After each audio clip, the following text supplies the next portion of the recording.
Yeah, Neil, things have really intensified here over the last hour or so. This storm has made landfall about 30 miles to the south of where we are in Cameron, Louisiana, which means that eye is targeting where we are in Lake Charles. Strong, severe winds, 150 miles an hour at the core of this storm. And understand that we're just seeing the beginning of this. This is not as bad as things are going to get here, as hard as that may be.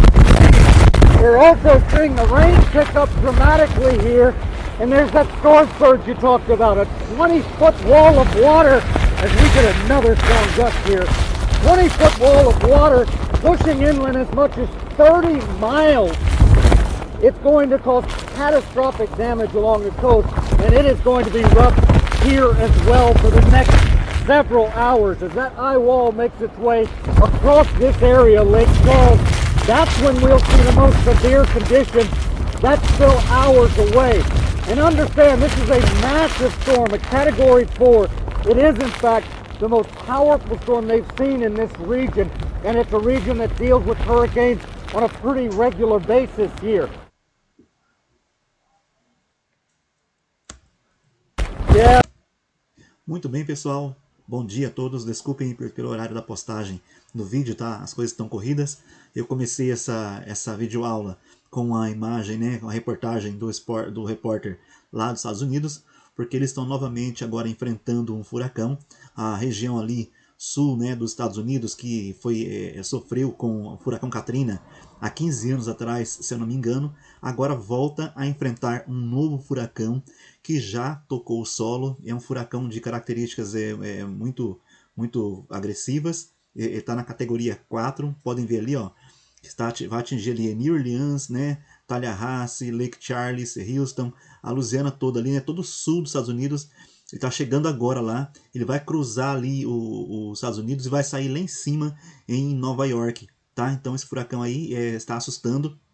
As autoridades dizem que ele vai ser devastador, como disse para vocês, já tocou o solo, né? E já está assustando os Estados Unidos. Passou pelo Haiti, passou pelas ilhas ali do Caribe, já fez estragos e agora está chegando nos Estados Unidos com ventos de 240 por hora, muita pressão atmosférica, chuva gigantesca, né? E nos últimos anos os furacões nessa região dos Estados Unidos têm aumentado intensamente a sua força, né? Por que eu passei para vocês isso aí? Comecei a nossa aula, né, com o furacão Laura, que está lá nos Estados Unidos agora. Porque o tema da nossa aula hoje vai ser, né, desenvolvimento econômico e crise ambiental. É possível que a gente tenha, tá errado a minha frase ali, né? É possível a gente ter desenvolvimento sem ter crise ambiental, né? É possível a gente desenvolver o planeta, a economia, sem que isso afete o meio ambiente? Como é que nós podemos fazer para isso aí? Então, em relação aos fenômenos naturais, né, em relação à nossa relação com o meio ambiente, então temos ali, né, há fenômenos naturais que ocorrem independentemente da nossa vontade, da nossa ação, né? A natureza por si só tem os seus fenômenos, né? E por outro lado, há fenômenos naturais que já estão podendo ser relacionados à interação, né, do homem com o meio ambiente, às mudanças que nós temos provocado nos últimos séculos aí, por causa do desenvolvimento da revolução industrial e do aumento da população no planeta. Então, o vulcão, por exemplo, a gente não consegue controlar os vulcões, são fenômenos naturais. Mas a poluição que nós soltamos na atmosfera, essa sim nós podemos controlar. Mas controlar a poluição significa produzir menos. Por enquanto, né, no nosso paradigma atual de produção, a gente produz poluindo. Talvez no futuro, né, algumas tecnologias do futuro já indicam que é possível produzir sem poluir. Mas nós temos aí que acelerar o desenvolvimento dessas tecnologias que conseguem produzir sem que cause danos e impactos ambientais gigantescos, porque estamos aí correndo contra o tempo. Então, em relação a essa questão ambiental, quando é que o homem despertou para essa consciência ambiental aí? Já no final do século XIX, né, vocês se lembram que a Revolução Industrial começou lá na Inglaterra no século XVIII, espalhou-se ali para a França, para a Alemanha, para a Bélgica, para os Estados Unidos e para o Japão. Então ali já começou, né, a ter em Londres, né, mudanças ambientais no rio Tâmisa. O ar de Londres ficou mais escuro devido à fumaça das indústrias, né?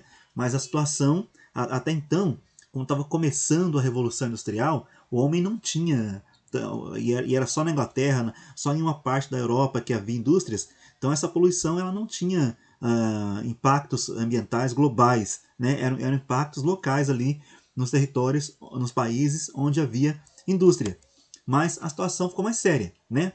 Porque ao longo dos séculos, então, foi ocorrendo um desenvolvimento industrial. Quanto mais aumentou a potência e a capacidade das indústrias, mais houve uma intensificação dos recursos.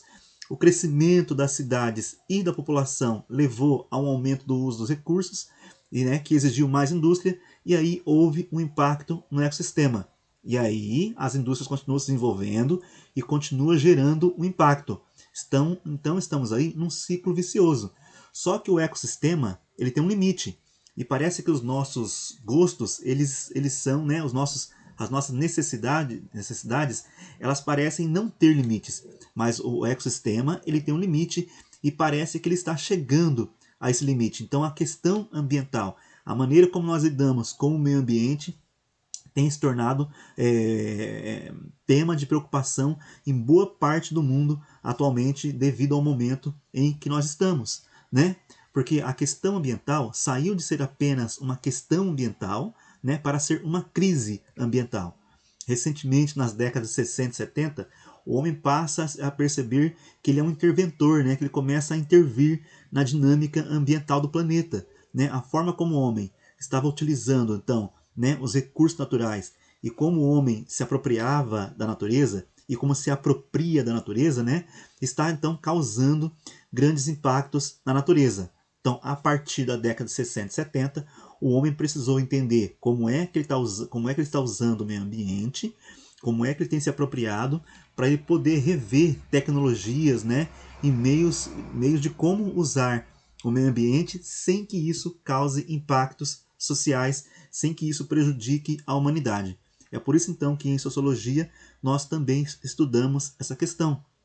E a questão ambiental ela tem impactos sociais que começaram agora a se tornar graves. Então, como é que nós usamos a natureza? Qual é a nossa relação com a natureza?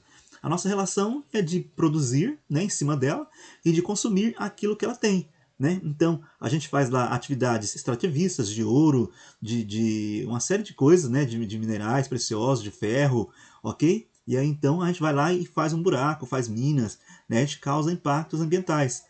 Pode ser para a agricultura de subsistência, que é porque é uma pequena propriedade familiar, ou pode ser o agronegócio, que é gigantesco, né, que usa veneno, que usa derrubada de matas, né, para poder plantar, para poder criar gado. Também tem a utilização de água para matar a sede ou a utilização de água para fazer irrigações. Tá? Pode ser uma usina hidrelétrica que desvia o curso de um rio e afeta a questão da fauna e flora no local. Tá? Então, de todas as maneiras, nós estamos aí utilizando a natureza para o nosso bem. E cada uma dessas atividades acima aí, elas têm um impacto diferente. E grupos sociais diferentes também têm impactos, provocam impactos sociais diferentes. Quanto mais você é rico, mais você consome e maior impacto você causa. Quanto mais pobre você é, né, menos você consome, então seu impacto é menor, ok? Então os países ricos, né, estão interferindo muito mais no meio ambiente do que os países pobres. Também é um exemplo a ser citado. Agora eu vou apresentar para vocês aqui, para vocês entenderem por que a questão ambiental deixou de ser apenas uma questão ambiental e passou a ser uma crise ambiental. Vocês estão vendo ali, os 3 países mais poluidores do mundo e como esses dados de poluição têm aumentado. Os dados começam ali em 1959, né? E a tonelada ali, é de dióxido de carbono por quilômetro quadrado. Olha quanto, né? A gente começou ali, em média, né? O azul lá nos Estados Unidos lançava 300 toneladas de dióxido de carbono, né? E hoje lança 600 toneladas. A China, que lançava praticamente 100 toneladas de dióxido de carbono, hoje lança mais de 1.000 toneladas de dióxido de carbono por quilômetro quadrado. Então, o nível de poluição no mundo aumentou demais nas últimas décadas, né? O uso da água também é muito desigual, né? Em relação à água ali, ó, a agropecuária consome 70% da água consumida aqui no Brasil, tá? 22% vai para a indústria e, ao contrário do que nós pensamos, as casas, todos os lares do Brasil consomem apenas 8% de água. Então, a maior parte da água é para a agropecuária e para o agronegócio, para a agricultura, para a irrigação. E a indústria consome ali 22%. Então, tudo isso aí, né, essa questão do lançamento de dióxido de carbono, ficou ao contrário aqui o gráfico, né, era para ter sido antes, mas beleza. Então, aquela questão lá da produção de dióxido de carbono tem mudado ali, ó, a temperatura.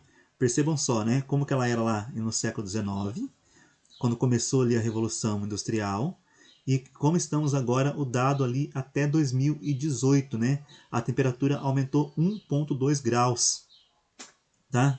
Até mais, né?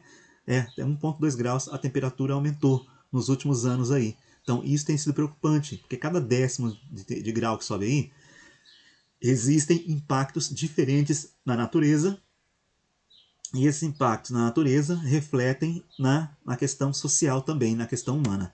Ok? Então isso aí, né, despertou para uma consciência ambiental, e em 1972 um grupo internacional de pesquisadores, industriais e diplomatas preocupados com a questão ambiental criou um clube chamado Clube de Roma, e eles tinham um estudo chamado Os Limites do Crescimento, né, em que eles então falam de como o crescimento econômico industrial tem causado, e da população também, né, tem causado desequilíbrios no ecossistema.